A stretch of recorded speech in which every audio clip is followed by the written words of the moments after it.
Welcome, everybody. It is a Sunday fun day, and not only that, it is a Super Bowl Sunday.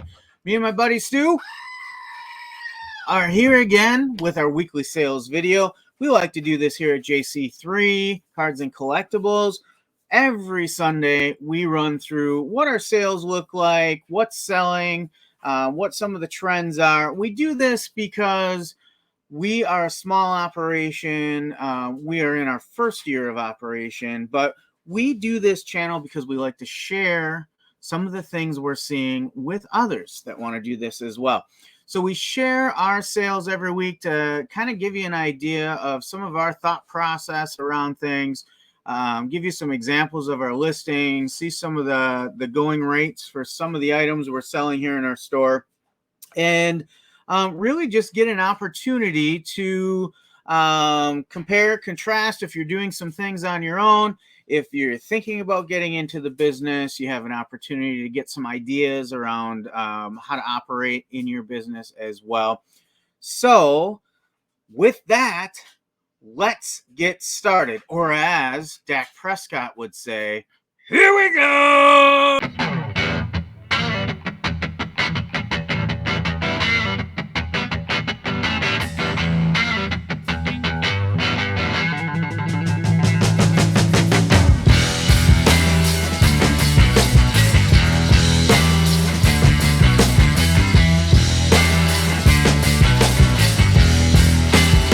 And we are back here to share some of the data that we have for this week's sales.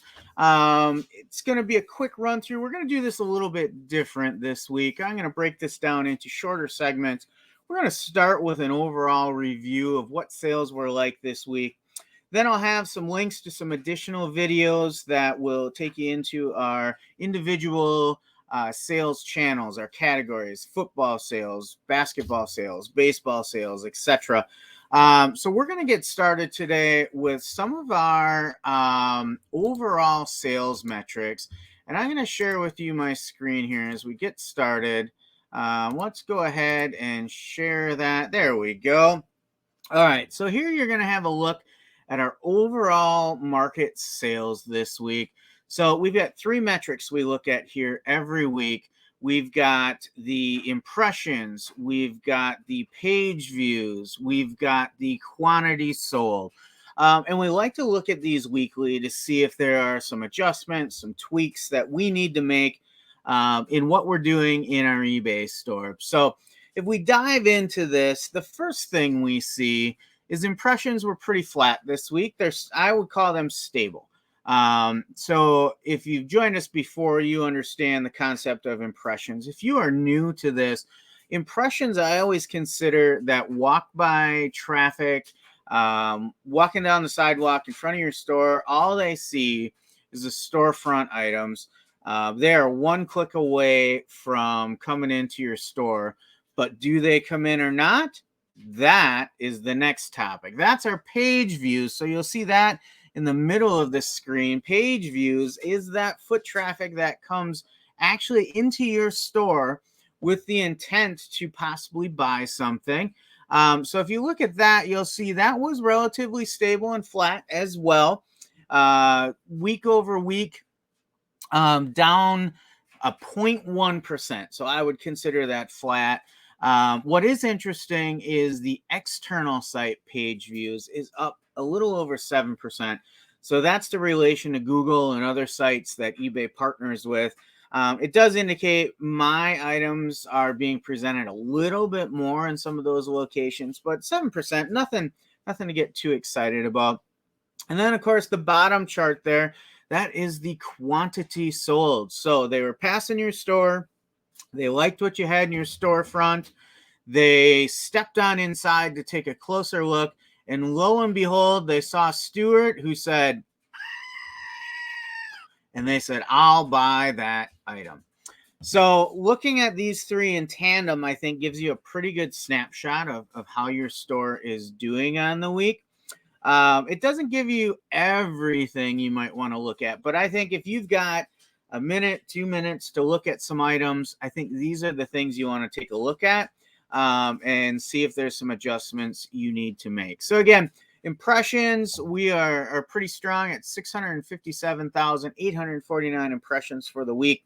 It's been pretty steady at about 100,000 impressions a day. That means my items, our items in the store, are getting presented in an easy one click away presentation to about 100,000 people a day. Page views, about 100, I would say about 175 page views a day. So that means somebody's actually seeing that impression, they're clicking on it, and they're taking a closer look at some things. Imagine if you had a small brick and mortar shop and you had 1,000 people coming in a day. I think you'd be pretty happy with that. And then quantity sold. This one is the one that I'm most concerned with this week. So you see quantity sold 41 for the week. That is down almost 20% from the previous week. We still see some similar trends in that Fridays are usually a pretty big bump. Little different here. So we often see Fridays and Sundays as a bump in the week. Last Sunday was not as big a bump as we've seen in the past. I think the Pro Bowl was going on last Sunday, a couple other things going on. Little unusual that sales were a little slower last Sunday, but also had a really strong Tuesday this past week in the middle of the week. So that kind of offset. I think we were up over 50 cards sold last week.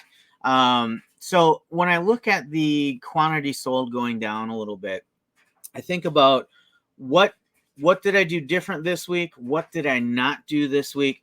And I think the one thing that stands out is I did not really leverage promotions a great deal in this past week. It's something I probably could have done more of. In fact, last night I set up a promotion for today, Super Bowl Sunday. I set up a promotion for 20% any Kansas City Chiefs or San Francisco 49ers card. No multiple buy necessary on that. That is just a flat out 20%, no haggling, just right off the top 20% when you use that promotional program. There's a banner on the store page, takes you right to those eligible items. So I could have done some more of that in this past week. I also didn't use new items in the dynamic promotions too much. I added a few things, but I really didn't leverage the full power of the promotions and marketing tools that eBay provides us as eBay sellers. So definitely an area that I think I could have done a little better in. I'm not complaining. So I just want to get that clear right away. Even though it's down 20%, you can see we're still averaging 5 to 8 cards a day. That's scalable volume for us right now. We are not full-time sellers. Everybody in the house has school or works full-time jobs elsewhere. So this is a few hours in the evenings, a number of hours on the weekends. We're still at a sales revenue and a quantity amount that we can meet that one-day packaging commitment, get those things going right away.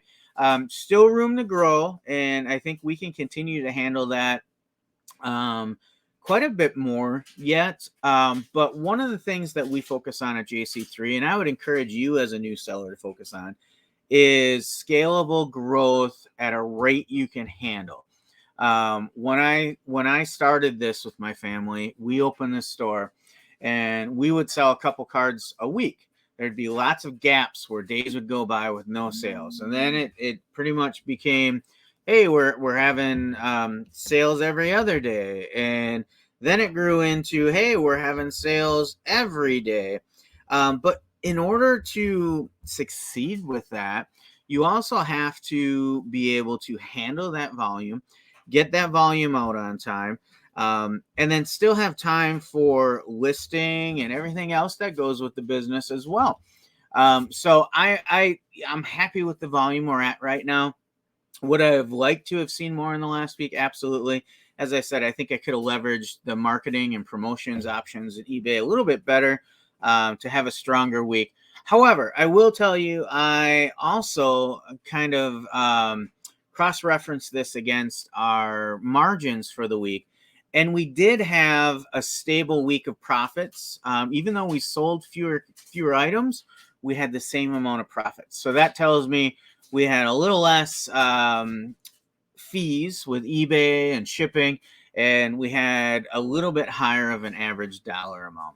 So let's continue on and take another deep dive into this and see where our items are selling from. We do this every week.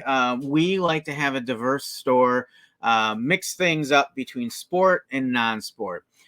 Sports cards are staples in this business, but non-sport is a sneaky play as well. They're fun, a pretty diverse group of buyers on non-sport. They're a little harder to buy and sell because there's so many different categories in that non-sport, and so much has been printed over the years. You get everything from a card set based on a popular movie. Wrestling cards would be considered non-sport. I mean, they're just all over the place. Stickers for comics like Marvel sets are some of the things we look at here. But you can see that sport cards are still the bread and butter. 71% versus 29% for non-sport. As we dig into this further, we'll see the sports cards are clearly high and above non-sports cards as a staple. But it's important to balance that out and give a more diverse group of buyers options in your store. So up next, we've got a look at sport versus non-sport and kind of how those broke down. The chart on the left, that is our sport items sold this week. You can see football is still king.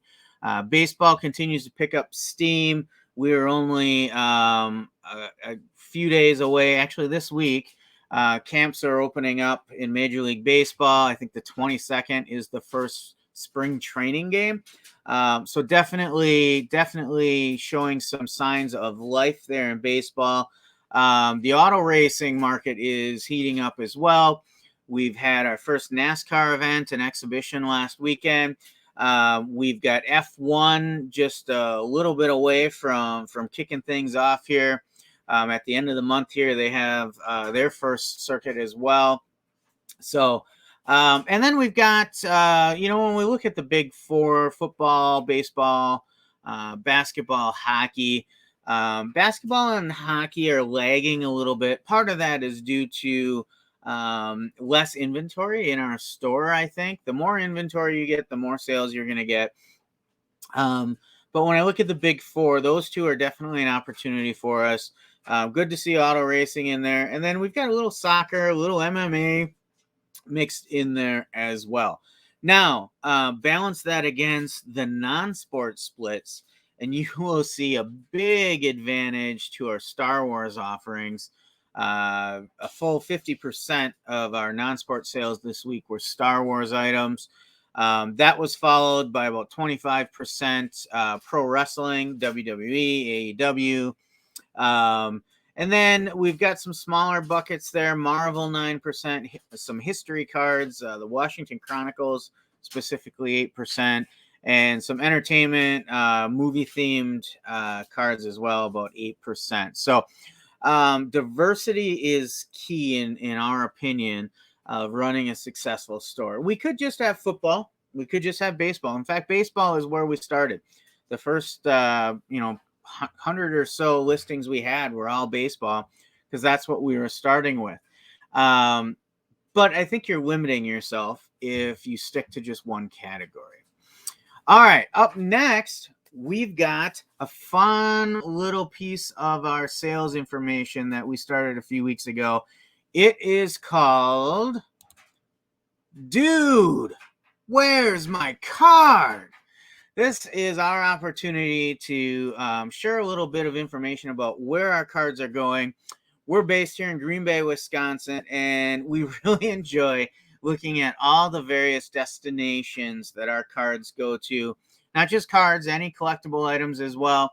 And they really go all over the world. I would say 90% are in the domestic United States, but we do get those international sales as well. In fact, this week we'll have 2 international sales we'll talk about. Stu gets really excited with those international sales, right, Stu? He sure does. So as we go through the roundup here, we've got Kirkland, Washington, Irvine, California, Anderson, Missouri, Harlingen, Texas, Port Charlotte, Florida, Ontario, California, Urbandale, Iowa. We actually had 2 cards going to Urbandale, Iowa this week. Greensburg, Indiana, Seattle, Washington, Palm Harbor, Florida, Phoenix, Arizona, how you doing? Minneapolis, Minnesota, Northbrook, Illinois, St. John, New Brunswick in Canada, Poway, California, listener of the show in Poway. They actually purchased that card while we were live with the Dollar Box on Wednesday nights. If you haven't seen us on Wednesday nights, check it out. We do a 2 to 3 hour long live chat presentation. We talk about news, nonsense, and a little bit of knowledge in that show, all about this, low-end card selling business that we have, things that are very affordable, things that don't have a lot of barriers to people purchasing. And we talk about some of the trends and topics in that business. All right. Sarasota, Florida, Medford, Mass, Baldwin Park, California, Burleson, Texas, Ingleside, Texas, Mukwonago, Wisconsin. If you're not from Wisconsin, you probably were wondering, how the heck do I pronounce that? Redditch, United Kingdom. That's right. We sold a card over the pond this week, and we'll talk about that a little bit more. San Jose, California, Springfield, Missouri, Milner, Georgia, Nottingham, Maryland, Napa, California, how are you? Mount Vernon, Iowa, Lodi, California. One of my favorite songs by the band Tesla. They did a remake of Lodi. If you haven't heard it, check it out. It's a fun song. I especially like their acoustic version. Buffalo, New York, Upland, California, Pittsburgh, PA, Steeler Nation, Ballston Spa, New York, Waterville, Ohio, Cameron, North Carolina. I believe that is the home of the WWE and AEW Hardy Boys, Team Extreme. Joppa, Maryland, Litchfield Park, Arizona, and Great Falls, Montana. A throwback to the old Hee Haw show. Great Falls, Montana. I'll say, how do? So really, really seeing some great spread of where we're sending cards to. Excited to see something going over to the pond to the United Kingdom. You can see that right in the heart of the United Kingdom. Really cool to see something going there. Also, another international sale in St. John's, New Brunswick. Happy to see that as well. Nothing out to the island in Hawaii this week, but I'm sure we'll get a repeat seller back there. Repeat buyer, I should say. We've sold a few cards out into Hawaii. We've also gone to Puerto Rico in the past, so really cool to see that. I also think it's interesting to look at kind of the clusters. Pretty heavy reselling market in Florida. The Los Angeles basin gets a lot of activity all the way down to San Diego, Northern Cal. We often see a lot of East Coast clusters, but this week it was spread out mostly between Florida and Southern California, all the way out to Montana, Washington State. Like, just really fun to look at some of those destinations there. So another feature we do off of this is we like to spotlight a destination. One destination is spotlighted, and then we also have one honorable mention that we talk about a little bit as well. So let's take a look at those. This week's spotlight destination is Redditch, Worcestershire, United Kingdom. Redditch is a town in the United Kingdom.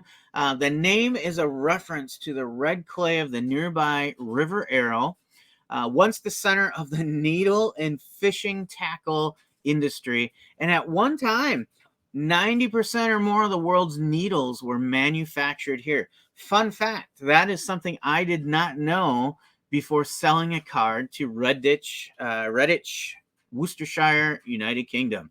That's a mouthful. Try and say that 3 times fast. There is also the National Needle Museum there, the Bordsley Abbey, and the Moon's Moat. Some historical sites to visit there. I'm a big music fan, so this one caught me and really got my attention. Redditch is also the boyhood home of former Led Zeppelin drummer. He passed away many years ago, John Bonham. Really made popular that rock sound from drummers that we're used to today. And Duran Duran bassist John Taylor, and current pop star Harry Styles. So really kind of a musical hotbed in Redditch. Really impressive to see. So thank you, Redditch, United Kingdom, for checking out JC3. We hope to serve you again. Really cool to see you hit the map with us this week. And then our honorable mention, Litchfield Park, Arizona. This is a repeat buyer. We've seen Litchfield Park come up a couple times in this segment. Wanted to give him a shout out today. Again, hee-haw, how do? Litchfield Park is about 19 miles west of Phoenix. Population 6,847. And the name is a nod to Paul Litchfield, who was an executive at Goodyear, who actually went west during some devastation in the cotton crops out east. And he purchased a tract of land outside the Phoenix area and was looking to grow cotton out there. It was a failed experiment. However, he did then develop this tract of land, which became Litchfield Park, Arizona. So now you know, right, Stu? All right. Well, that's all we've got for you this week. We hope that you enjoyed our sales overview. We are going to break down some of the individual sports next in additional videos. In fact, you might be able to see one of those right here, right there, I betcha. Click on that if you want to check out the next video. The next one we're going to do is focus on our football sales for the week. So thanks for joining us here at JC3. This is Charlie and Stu saying